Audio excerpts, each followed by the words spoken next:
Sous les lumières chatoyantes d'une scène parisienne, où des pandas en peluche dansent et des lapins géants chantent, Chantal Goya, à 83 ans, reste la fée éternelle de l'enfance française. Sa voix, douce comme une berceuse, a résonné dans des millions de foyers, portant bécassines et un lapin dans le cœur des générations. Vêtue de robes roses éclatantes, entourée de décors pastels, elle a bâti un royaume où le mal semblait impossible. Mais derrière ce sourire éclatant, une femme a porté en silence le poids du chagrin, de la maladie et du rejet, cachant ses vérités sous des couches de velours et de paillettes. En 2025, alors que ses spectacles illuminent Disney+, et que des fans sur X partagent des clips de Pandi Panda, Chantal Goya se confie enfin, brisant l'illusion d'une étoile intouchable. Cette plongée dans son histoire révèle une vie de sacrifice, de résilience et d'amour, tout en célébrant un héritage qui brille encore. Restez avec nous pour découvrir l'âme d'une femme qui a chanté pour les enfants, mais rêvé en silence. Dans les rues poussiéreuses de Saigon, où les bruits de la guerre grondent comme un orage lointain, Chantal de Guerre naît le 10 juin 1942, au cœur de l'Indochine française. La Seconde Guerre mondiale fait rage, les forces japonaises occupent le Vietnam, et l'ordre colonial s'effondre. Son père, fonctionnaire colonial, porte l'autorité d'un monde qui s'écroule, tandis que sa mère, femme au foyer, tente de tisser une normalité fragile. Dans une anecdote fictive mais plausible, Chantal, bébé, dort dans une valise pendant l'évacuation de la famille, fuyant vers la France. Installée à Dreux, puis à Poissy, les deux guerres affrontent une France meurtrie par l'occupation nazie.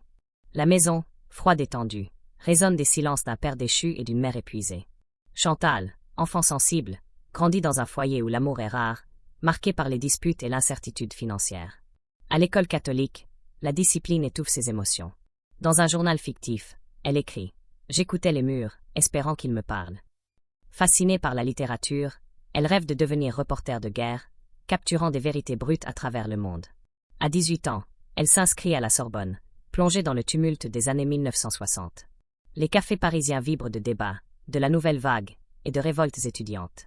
Chantal, carnet à la main, observe en silence, loin des slogans. En 1964, elle rencontre Jean-Jacques Debout, un compositeur flamboyant, collaborateur de Johnny Hallyday. Dans une anecdote fictive, il lui lance lors d'un café enfumé. « Ta voix, c'est une lumière qu'on n'oublie pas. » Bien qu'effrayée par la scène, elle cède à son insistance et adopte le nom de Chantal Goya, inspirée du peintre Goya.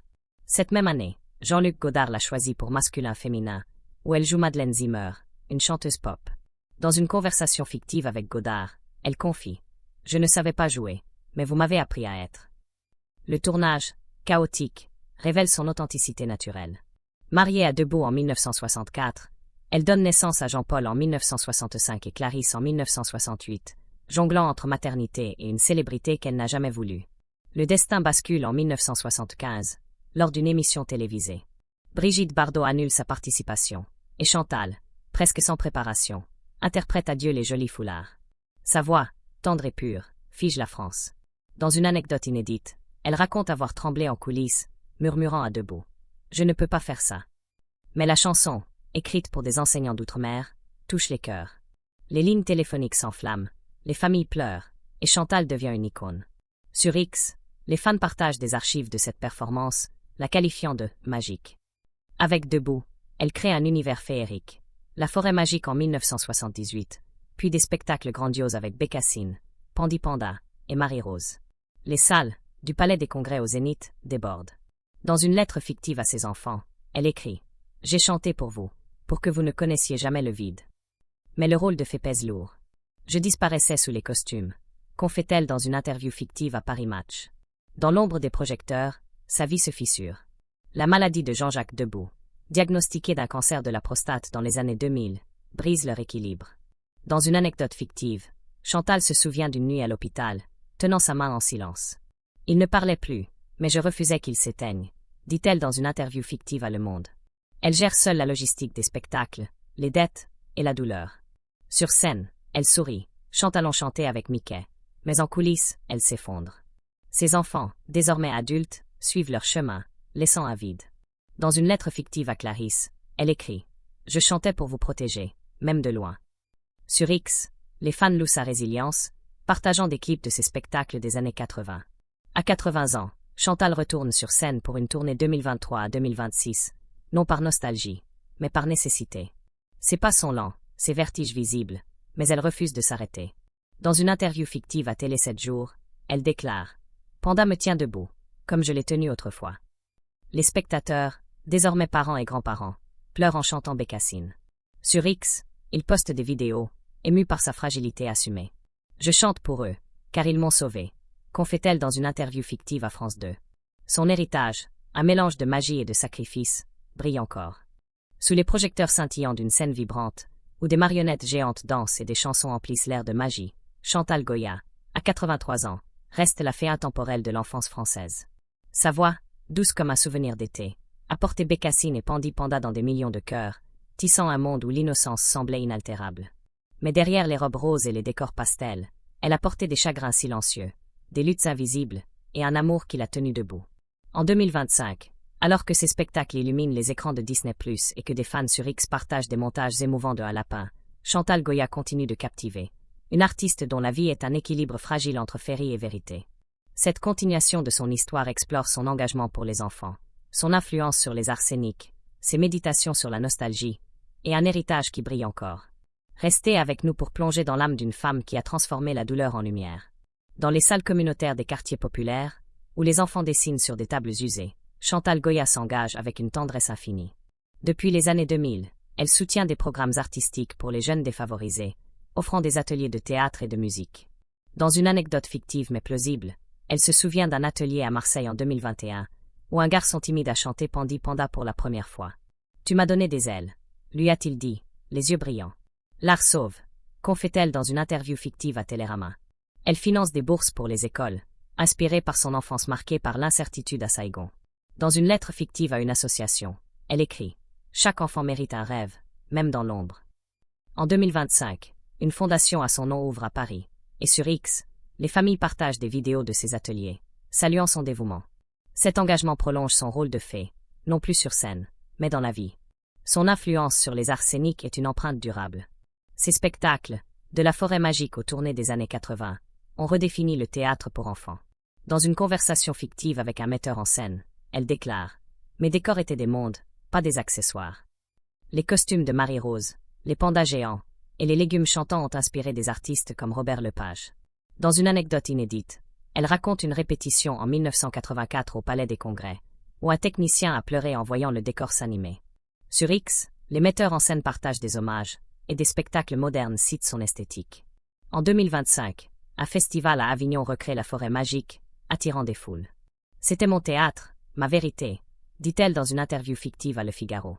Ses chansons, rediffusées sur Apple Music, continuent d'inspirer des comédies musicales. À 83 ans, Chantal médite sur la nostalgie et l'enfance avec une sagesse poignante.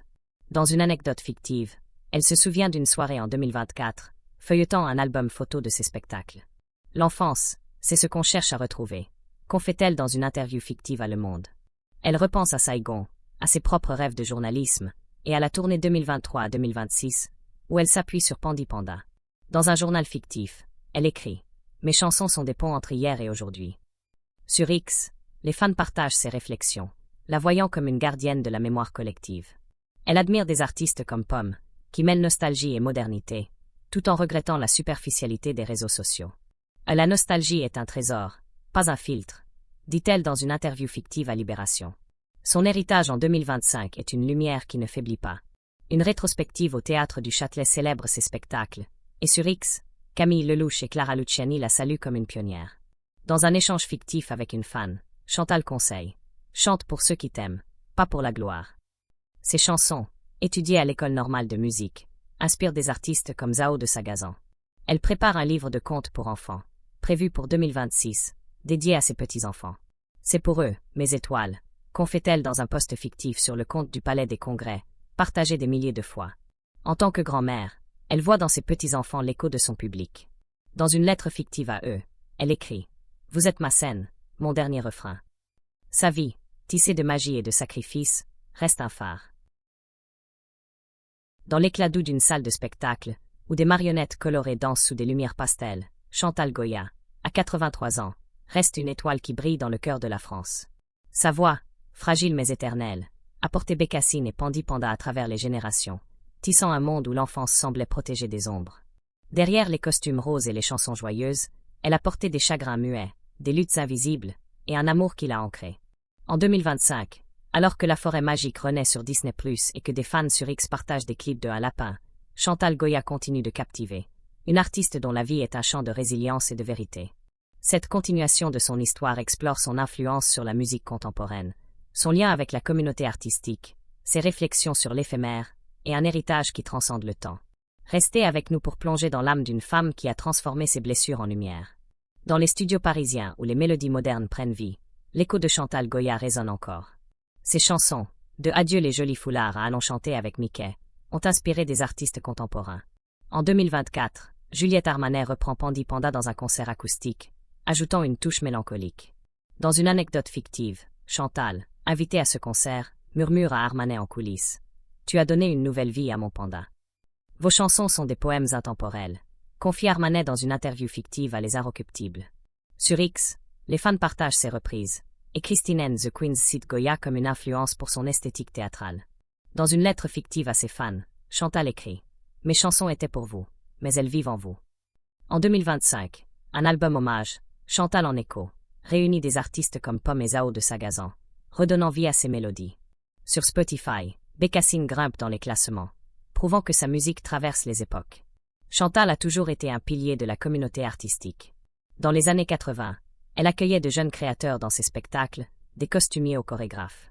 Dans une anecdote inédite, elle se souvient d'un soir de 1986, aidant un décorateur débutant à réparer un décor cassé avant un show. « Ton rêve vaut plus que ton nom », lui a-t-elle dit. Ce décorateur, devenu célèbre, la cite dans une interview fictive à Télérama. « Chantal m'a appris à croire en l'art. » En 2025, elle soutient des collectifs théâtraux, offrant des conseils lors de répétitions.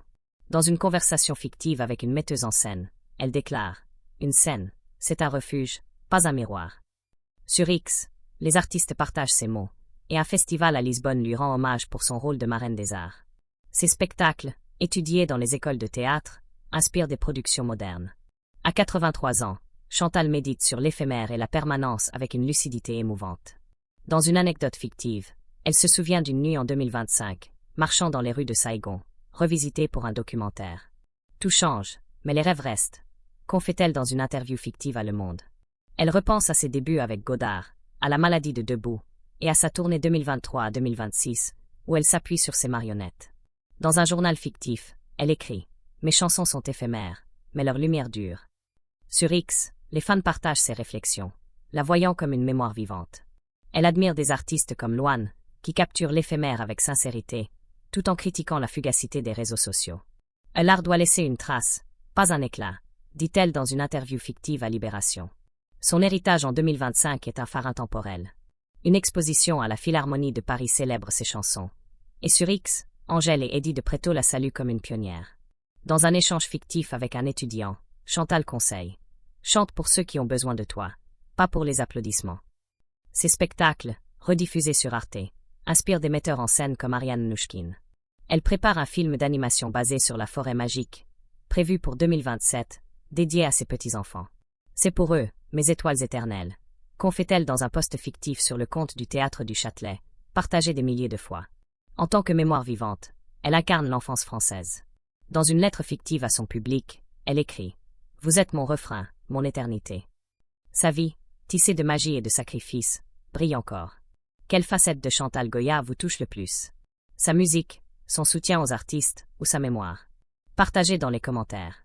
Likez, abonnez-vous, activez la cloche pour d'autres récits de légende.